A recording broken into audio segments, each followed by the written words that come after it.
মাতা পিতা আত্মীয় স্বজনের সাথে ভালো আচরণ করো, রক্তের সম্পর্কের সাথে ভালো আচরণ করো।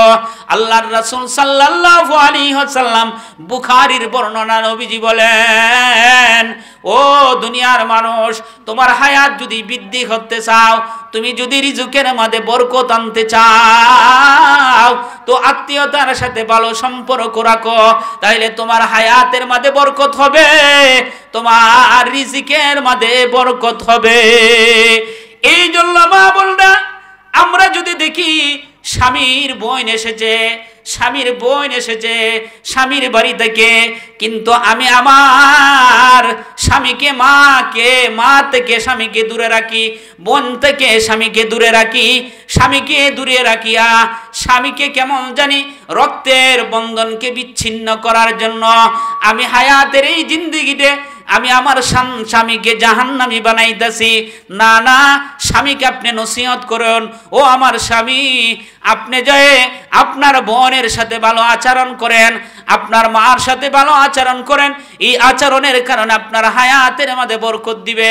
রাসূল বলেছেন আপনার হায়াতের মধ্যে বরকত হবে, আপনার রিজিকের মধ্যে বরকত হবে। এইভাবে যদি আপনি আপনার স্বামীকে নসিহত করেন, ওই স্বামী কোনোদিন মাকে বিচ্ছিন্ন করবে না, বোনকে বিচ্ছিন্ন করবে না। আর আপনি যদি স্বামীকে ফুসলাইতে থাকেন, তো স্বামীকে আপনি দরদি না, কেমন জানি স্বামীকে আপনি জাহান্নামী বানাইতেছেন। এই জন্য আল্লাহর রাসূল বলেন, তুমি তোমার আত্মীয় স্বজনের সাথে, মাতা পিতার আত্মীয় স্বজনের সাথে ভালো আচরণ করবা। 5 নম্বর সরকারে দো আলম নবী বলেন, তোমার মা বাবার বন্ধু আছে, তোমার বাবার যে সমবয়স্কী বন্ধু ছিল, এদের সাথে তুমি ভালো আচরণ করবা, এদের সাথে তুমি খারাপ আচরণ করবা না। আল্লাহর পয়গাম্বর সরকারে দো আলম নবী আম্মা জান আয়েশা রাদিয়াল্লাহু তাআলা আনহা বলেন, আল্লাহর রাসূল সাল্লাল্লাহু আলাইহি সাল্লামের বিবিদের মধ্যে আমি খাদিজাতুল কুবরাকে নিয়ে ঈর্ষান্বিত হইতাম, অন্য কোনো বিবিদের ব্যাপারে এমন হইতো না। কিন্তু আয়েশা রাদিয়াল্লাহু তাআলা আনহা বলেন, আম্মা জান আয়েশা বলেন, আমি খাদিজাকে দেখি নাই, খাদিজাতুল কুবরাকে দেখি নাই, কিন্তু না দেখেও ঈর্ষা হইতো কেন? হযরত আয়েশা বলেন, আল্লাহর পয়গম্বর সরকারে দো আলম নবী বারবার খাদিজাতুল কুবরার প্রশংসা করিতেন, খাদিজাতুল কুবরার প্রশংসা করিতেন। আমি বলতাম, ইয়া রাসূলুল্লাহ, দুনিয়াতে মনে হয় খাদিজাতুল কুবরার মতো আর কোনো নারী পায় না, আর কোনো নারী মনে খাদিজাতুল কুবরার মতো হয় না গো নবীজি। নবীজি বলেন, হা আয়েশা, খাদিজাতুল কুবরা হলো আমার এমন বিবি, যে বিবিকে আল্লাহর পয়গাম্বর ভুলে না। কেমন বিবি, কেমন ভাবে স্বামীর মনটাকে জয় করেছিলেন খাদিজাতুল কুবরা। নবীজি শুয়ে থাকেন, আম্মা জান আয়েশা বলেন, আল্লাহর পয়গাম্বর আমার তকসিমে বন্টনে পড়লেন, নবীজি আমার কামরার মধ্যে থাকবেন। এমন সময় দেখি আল্লাহর পয়গাম্বর আমার কামরার মধ্যে নাই, আমি বিবিদের ঘরে তালাশ করতেছি, নাক টান দিতেছি, কারণ নবীজি যে ঘরের মধ্যে প্রবেশ করতেন ওই ঘরটা মেশকে আম্বরের মতো ঘ্রাণ হয়ে যাইতো। আমি নাক টেনে টেনে নবীজি ওই ঘরে প্রবেশ করছে কিনা আমি সুঘ্রাণ নিচ্ছি। না না না, পয়গম্বর কোনো বিবির ঘরে প্রবেশ করে না। নবীজি জান্নাতুল বাকির মাঝে চলে গিয়া আল্লাহর কাছে কাঁদতেছে, আল্লাহ, কিয়ামতের কঠিন ময়দান যেদিন হবে, আল্লাহ, যেদিন মা তার সন্তানকে ভুলে যাবে, সন্তান তার মাকে ভুলে যাবে, স্বামী তার স্ত্রীকে ভুলে যাবে, স্ত্রী তার স্বামীকে ভুলে যাবে, ভাই ভাইকে ভুলে যাবে। ইয়াউমা ইয়াফিরুল মারউ মিন আখিহি ওয়া উম্মিহি ওয়া আবিহি ওয়া সাহিবাতিহি ওয়া বানিহি। আল্লাহ, যেদিন এমন হবে, ভাই ভাই থেকে পলায়ন করবে, মা সন্তান থেকে পলায়ন করবে, বাবা সন্তান থেকে পলায়ন করবে, সন্তান সন্ততি পলায়ন করবে, বিবি তার স্বামী থেকে পলায়ন করবে, স্বামী তার বিবি তাকে পলায়ন করবে। এই কঠিন ময়দানে আমি যেন আমার খাদিজাতুল কুবরাকে ভুলে না যাই। আল্লাহর পয়গম্বর খাদিজাতুল কুবরাকে বলে না, ওরে মা, কেমন করে খাদিজাতুল কুবরা আপনা আমার পয়গম্বরকে ভালোবেসেছিল, কেমন ভাবে নবীজিকে মহব্বত করেছিল, যে নবীজি খাদিজাতুল কুবরাকে বলে না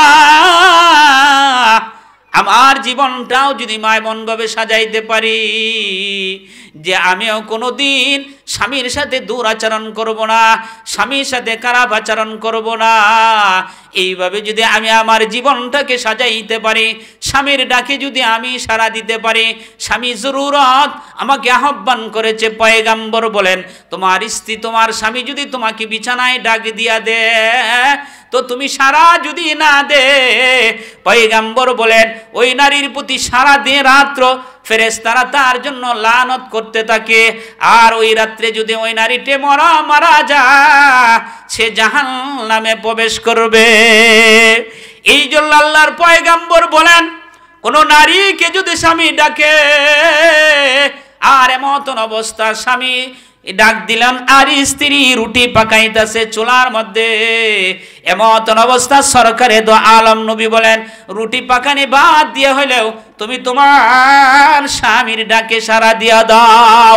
ওইভাবে আল্লাহর রাসূল বলেন কোন বিবি যদি স্বামীর হাতে ইন্তেকাল করে আর স্বামী যদি তার প্রতি সন্তুষ্ট থাকে, বিবির প্রতি সন্তুষ্ট ছিল, এমন অবস্থা বিবি যদি ইন্তেকাল হয়ে যায়, আল্লাহ রাসূল সাল্লাল্লাহু আলাইহি ওয়াসাল্লাম বলেন আল্লাহ রাব্বুল আলামিন ওই নারীতে মরার সাথে সাথে আল্লাহর তৈরি জান্নাতে প্রবেশ করবে। এই জন্য মা আল্লাহ রাব্বুল আলামিন আপনি আমাকে জান্নাতে যাওয়ার জন্য সহজ কিছু ব্যবস্থা করে দিয়েছেন। যদি আপনি আমি এই সহজ ব্যবস্থা গুলো পালন করি তো আল্লাহ রাব্বুল আলামিন আপনি আমাকে জান্নাতে প্রবেশ করাইবেন।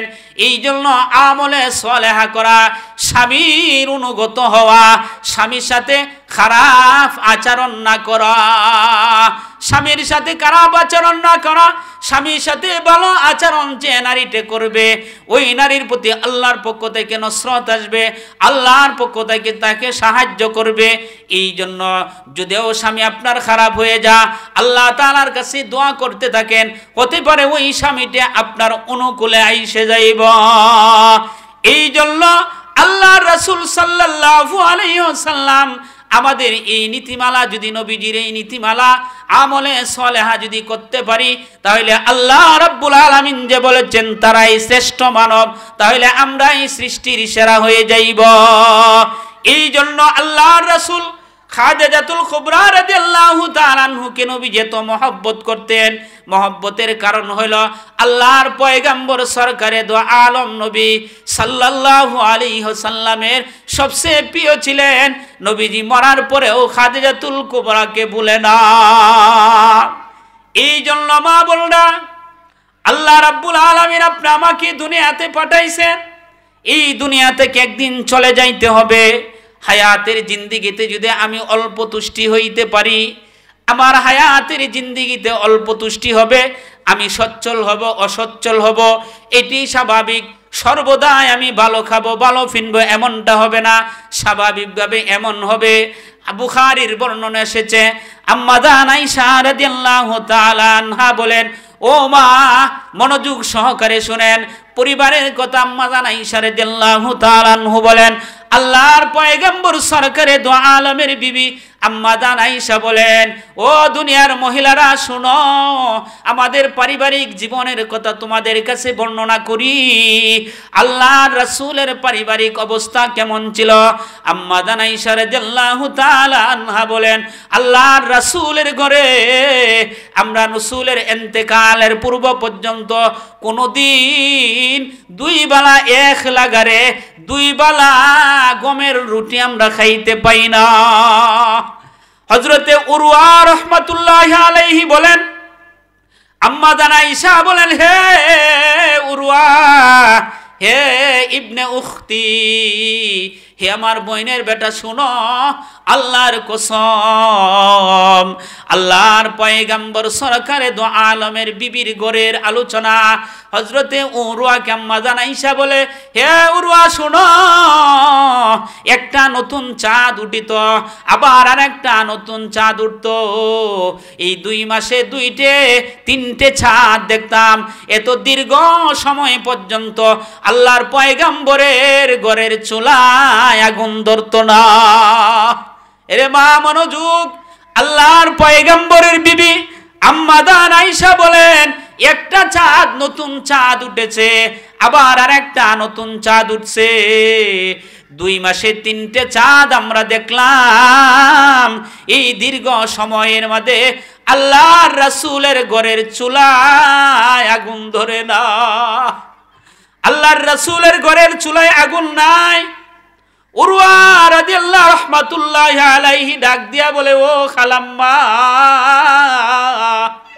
তাইলে এত দীর্ঘ সময় আপনারা কি দিয়ে জীবন ধারণ করতেন?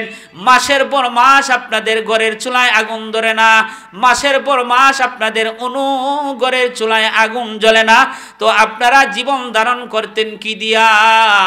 আম্মা জান আয়েশা বলেন, আমাদের কাছে 2টে কালো বস্তু থাকতো, একটা হলো খেজুর আর একটা হলো পানি।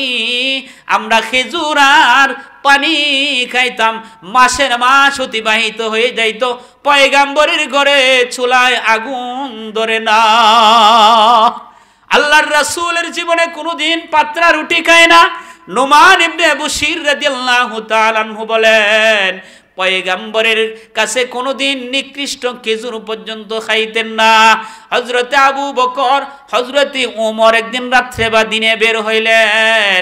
আল্লাহর পয়গম্বর হযরতে আবু বকর ওমরকে ডাক দিয়ে বলে, ও আবু বকর, ওমর, এমন সময় তোমরা কেন ঘর থেকে বের হইলা? এই মুহূর্তে তো ঘর থেকে বের হওয়ার সময় না। হযরত আবু বকর ওমর বলেন, ইয়া রাসূলুল্লাহ, ঘর থেকে বের হইলাম, আমাদের ক্ষুধার জ্বালা আর সহ্য হয় না। যারা 2 জন জান্নাতি পুরুষ মা, আশারে মুবাশশারা 10 জনের মধ্যে এই 2 জন, যাদেরকে আল্লাহ তাআলা দুনিয়া থেকে জান্নাতের সনদ দিয়ে